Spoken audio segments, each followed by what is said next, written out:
السلام علیکم ورحمۃ اللہ وبرکاتہ۔ رب اشرح لی صدری ویسر لی امری واحلل عقدۃ من لسانی یفقہوا قولی۔ رب زدنی علما رب یسر ولا تعسر وتمم بالخیر وبک نستعین آمین۔ آج اللہ کے فضل سے آیت 91 سے ابتدا کریں گے سورۃ الانعام۔ اعوذ باللہ من الشیطان الرجیم، بسم اللہ الرحمن الرحیم۔ وما قدر اللہ، قدر اردو کا بھی لفظ ہے ویلیو، نہیں قدر پہچانی اللہ کی۔ حق قدر ہی کی ضمیر راجع ہو رہی ہے، مرجع کون سا ہے؟ اللہ تعالیٰ کی ذات، یعنی حق قدر ہی، جیسا کہ اس کی قدر پہچاننے کا حق تھا، جیسا کہ اس کی قدر کرنے کا، قدر پہچاننے کا حق تھا۔ اذ جب قالو انہوں نے کہا، کنہوں نے؟ وہ انشاءاللہ وضاحت میں ہم سنیں گے۔ ما انزل اللہ، نہیں نازل کی اللہ تعالیٰ نے، علی بشر، کسی انسان پر، من شیء، کوئی چیز، شیء اردو کا لفظ ہے، یہاں وہی مراد ہے۔ اذ قالوا ما انزل اللہ علی بشر من شیء، جب انہوں نے کہا کہ کسی آدمی پر کوئی چیز یعنی وہی نہیں اتاری اللہ تعالی نے۔ قل، آپ پوچھیے، آپ فرمائیے، من انزلہ، کس نے پھر اتاری؟ کتاب کون سی کتاب؟ الذی، وہ جو، جاء بہ، اس کو لائے، موسیٰ، حضرت موسیٰ علیہ السلام۔ قل من انزل الکتاب الذی جاء بہ موسیٰ، آپ پوچھئے کس نے اتاری تھی وہ کتاب جس سے حضرت موسیٰ علیہ السلام لے آئے تھے؟ نورن، نور، وہدی للناس، اور ہدایت لی ہوتا ہے فور کے لیے، لوگوں کے لیے۔ نورن وہدی للناس، جو سراسر نور تھی اور سراپا ہدایت تھی لوگوں کے لیے۔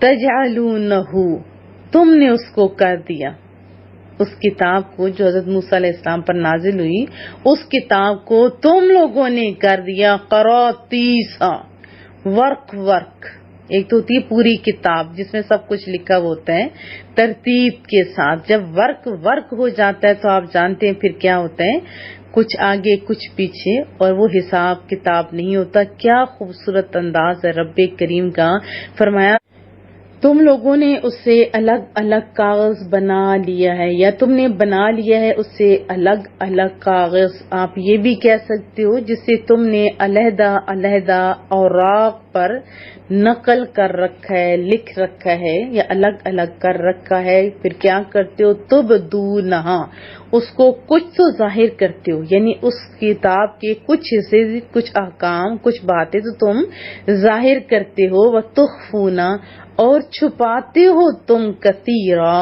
اس میں سے زیادہ، کثیر کثرت سے ہے فاعل کے وزن پر، اور زیادہ تم یا اکثر تم چھپاتے ہو۔ وعلمتم، اور سکھایا گیا تم کو، ما لم تعلموا، جو تم نہیں جانتے تھے، تم بھی، ولا آباؤکم، اور تمہارے جو بڑے تھے، باپ دادا وغیرہ، وہ بھی نہیں جانتے تھے۔ وعلمتم ما لم تعلموا انتم ولا آباؤکم، اور تمہیں سکھایا گیا جو نہ تم جانتے تھے اور نہ تمہارے باپ دادا جانتے تھے۔ قل اللہ، آپ فرما دیجئے کہ اللہ، یعنی اللہ تعالیٰ نے اس کو نازل کیا تھا، ثم، پھر، ذرہم، چھوڑ دیجئے انہیں، ثم ذرہم، پھر انہیں چھوڑ دیجئے، فی خوضہم، اپنی بےہدہ باتوں میں، دل لگیوں میں، بےہدہ باتوں میں جس کا کوئی فائدہ نہیں ہوتا، یلعبون، کھیلتے رہیں، ثم ذرہم فی خوضہم یلعبون، انہیں چھوڑ دیجیے تاکہ وہ اپنی بےہودہ باتوں میں کھیلتے رہیں. وَهَذَا کتاب، اور یہ قرآن کتاب ہے. انزلناہ، ہم نے اس کو اتارا ہے. مبارکن، بابرکت ہے. یہ کتاب قرآن کریم، اس کو ہم نے اتارا ہے، بابرکت ہے، بڑی ہی برکت والا ہے. مصدق الذی بین یدیہ، اور یہ کتاب یعنی قرآن کریم ان کتابوں کی جو اس سے قبل آئی تھی ان کی تصدیق کرنے والی ہے، یعنی اس وحی کی جو اس سے پہلے نازل ہوئی ان کی تصدیق کرنے والی ہے. اور لتنذر، تاکہ آپ ڈرائیں ام القری، مکہ والوں کو، بستی والوں کو جہاں آپ رہتے ہیں مکہ والوں کو. ومن حولہا، اور جو اس کے ارد گرد ہیں ان کو بھی ڈرائیں. وَلِتُنذِرَ أُمَّ الْقُرَىٰ وَمَنْ حَوْلَهَا، اور اس لیے تاکہ آپ مکہ والوں کو اور جو اس کے ارد گرد رہتے ہیں ان کو ڈرائیں. وَالَّذِينَ، اور وہ لوگ جو یؤمنون، یقین رکھتے ہیں کس پر؟ بالآخرات، آخرت پر یقین رکھتے ہیں. یؤمنون بہ، اور جو ایمان لائے ہیں آخرت کے ساتھ وہ اس پر بھی ایمان رکھتے ہیں. وہم، اور وہ لوگ، اور وہ علی صلاتہم، اپنی نمازوں کے اوپر یا نمازوں پر یحافظون، محافظت کرتے ہیں، حفاظت کرتے ہیں، پابندی کرتے ہیں. وہم علی صلاتہم یحافظون، اور وہ اپنے نماز کی یا تمام نمازوں کی پابندی کرتے ہیں. ومن اظلم، اور کون زیادہ ظالم ہے، ممن افترى علی اللہ کذبا، اس سے جو اللہ تعالیٰ پر جھوٹا بہتان باندھے. او یا قال، کہ اوحیا الیہ، میری طرف وحی کی گئی ہے. ولم یوحا، حالانکہ نہیں وحی کی گئی، الیہ، ان کی طرف، شیئن، کچھ بھی. او قال اوحی الیہ، یا کہ میری طرف وحی کی گئی ہے. ولم یوحا الیہ شیء ومن قال سانزل مثل ما انزل اللہ. بہت ہی خوبصورت انداز میں ہم لوگوں کی آنکھیں کھولی گئی ہیں کہ حالانکہ اس کی طرف کچھ بھی وحی نہیں کی گئی، اور کون زیادہ ظالم ہے اس سے جو کہے کہ میں بھی سانزل مثلا، کہ میں بھی اسی جیسا کلام نازل کروں گا. ما انزل اللہ، جیسے اللہ تعالیٰ نے نازل کیا ہے. وَلَوْ تَرَى، اور کاش تم دیکھو، اذ الظالمون، جب ظالموں کی موت ہو نا، اس کی طرف دیکھے. پھر توجہ دلائی جا رہی ہے. فی، میں، غمرات، سختیوں میں، فی غمرات الموت، موت کی سختیوں میں جب وہ گرفتار ہوں گی. کون؟ اور کاش تم دیکھو جب ظالم موت کی سختیوں میں گرفتار ہوں گے. والملائکۃ، اور فرشتے، باسطو، پھیلائے ہوئے ہوں گے. ہوتا ہے نا جیسے بچے کے سامنے کہا جاتا ہے ادھر آ جاؤ، تو روح نکالنے والے آئیں گے، ان کی طرف جب ہاتھ بڑھائیں گے. باسطو ایدیہم، اپنے ہاتھ پھیلائے ہوئے ہوں گے.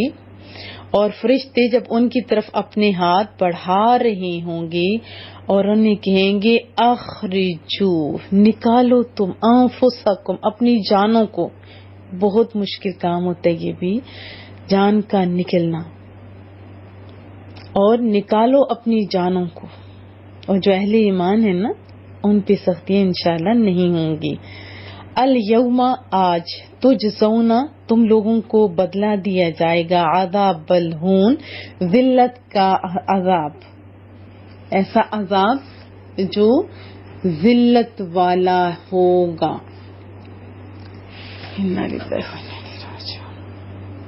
بما کنتم، اب وجہ بھی بتائی، اس کی وجہ یہ ہے کہ تم تقولون علی اللہ غیر الحق، کہ تم اللہ تعالی پر نا حق بہتان لگاتے تھے. جیسے ہم پیچھے 2 پڑھ چکے ہیں نا کہ ہم مجھ پر وحی کی ہوگی، اس طرح کی باتیں، جیسے جھوٹے نبوت کے دعوے دار ہیں، یا وہ لوگ جو رسول اللہ کو نہیں مانتے، وہ بھی، یہ سارے ظالم لوگ جو جھوٹے بہتان باندھا کرتے تھے، اس سبب سے یہ سب کچھ ہوا. وَكُنْتُمْ، اور تم، عن آیاتہ، اس کی یعنی رب کریم کی یا قرآن کریم کی آیتوں کے ماننے سے، تستکبرون، تم انکار کرتے تھے، تکبر کرتے تھے، سرکشی کرتے تھے. وَكُنْتُمْ عَنْ آیَاتِهِ تَسْتَكْبِرُونَ، اور اس کی آیتوں سے سرکشی کرتے تھے، تکبر کیا کرتے تھے. ان سے قبل آیات میں اللہ تعالیٰ نے حضرت ابراہیم علیہ السلام کی بیان کردہ دلائل توحید کو بیان فرمایا، پھر ان کو مزید مستحکم بھی فرمایا، اور اب اللہ تعالیٰ نے رسالت کے اسباب کے لیے دلائل کا تذکرہ کیا. یہ آیات، ان کا پس منظر کیا ہے، اس کے بارے میں بہت ساری روایات ہیں، لیکن جو میرے ذہن میں ہے ایک تو بات یہ کہ جیسے مکہ کے لوگ تھے، جب رسول اللہ صلی اللہ علیہ وسلم کے اوپر وحی کا نزول ہوا تو یہ بات تو ان کے لیے بالکل انوکھی چیز تھی. وہ اس بات کے قائل ہی نہیں تھے کہ کوئی نبی بھی اللہ کی طرف سے مبعوث ہوتا ہے، اور پھر اللہ تعالیٰ کی طرف سے وہی بھی آ سکتی ہے. پہلے تو انہوں نے انکار کر دیا، لیکن جب آیات قرآنی کا جمال ان کے دلوں کو لبھانے لگا اور رسول اللہ صلی اللہ علیہ وسلم کی روح پرور سیرت انہیں اپنی طرف مائل کرنے لگی، تو اب وہ سوچنے پر مجبور ہو گئے، اور اس مسئلے کو، اس مشکل کو حل کرنے کے لیے انہوں نے جو یہود تھے، مدینہ طیبہ کے اندر رہتے تھے، ان کی طرف رجوع کرنا مناسب سمجھا. تو ان بد نصیبوں نے یا کوہتا اندیشوں کو رسول اللہ صلی اللہ علیہ وسلم کی نبوت میں اپنی محرومی اور ذلت نظر آ رہی تھی، انہیں اپنے ہاتھوں اپنا تاج اتار کر دوسرے کے سر پر رکھنا بھلا کب گوارا تھا. تو انہوں نے ازرائے اناد اور حسد، جتنی صحیح باتیں تھیں نا، یعنی اپنے جو ان کے نظریات تھا، ان کے خلاف قرار بھیجا کہ اے اہل حرم، تم اس شخص کو ہرگز نبی نہ ماننا، ہم اپنے علم کی بنا پر تمہیں بتاتے ہیں کہ اللہ نے تو آج تک کسی انسان پر وحی نہیں بھیجی، تو یہ انسان ہو کر کیسے اس بات کا دعویٰ کرتے ہیں کہ وہ نبی ہیں اور وحی سے مشرف ہوئے ہیں. تو ان یہود کے رد میں اللہ تعالیٰ فرماتے ہیں کہ اگر تمہارا یہ قول درست ہے تو پھر موسیٰ علیہ السلام بھی تو انسان تھے، ان پر بھی تو وحی آتی تھی، تو کیسے تم لوگ انکار کر سکتے ہو؟ تورات بتاؤ کون لایا تھا؟ جب موسیٰ علیہ السلام پر تورات نازل ہوئی، حالانکہ وہ انسان تھے، تو رسول اللہ صلی اللہ علیہ وسلم پر قرآن کے نازل ہونے میں کیا شک ہے؟ حسد اور اناد کی بنا پر خود بھی وہ بدتباہ ہوئے اور دوسروں کے لیے بھی رکاوٹ ثابت ہوئے. اللہ پاک سمجھ عطا فرمائے. اور پھر دوسری ایک اور بات، انہی کی بات بتائی گئی کہ ان بد نصیبوں نے کیا کیا کہ پوری کتاب کے اندر سے کچھ تو انہوں نے ظاہر کر دیا جو ان کی فائدے کی چیزیں تھیں، لیکن بہت ساری چیزوں کو انہوں نے چھپا دیا. کون سی چیزیں؟ جو ان کے مرضی کے احکامات نہیں تھے ان کو چھپا دیا، اور جو ان کے کتاب کے اندر تذکرے تھے نا رسول اللہ صلی اللہ علیہ وسلم کی ذات اقدس کے متعلق یا اس قسم کی باتیں، وہ انہوں نے چھپا دیں. اور یہ کن کا طریقہ ہے رسول اللہ کی شان کو چھپانا؟ یہود کا. اگر آج بھی یہ کوئی کام کرتا ہے تو اس میں بھی کوئی سازش ہی ہو سکتی ہے، ورنہ رسول اللہ کا ماننے والا ہو پھر محبوب کی تعریفیں نہ کرے، یہ کیا ہو سکتا ہے؟ نہیں ہو سکتا.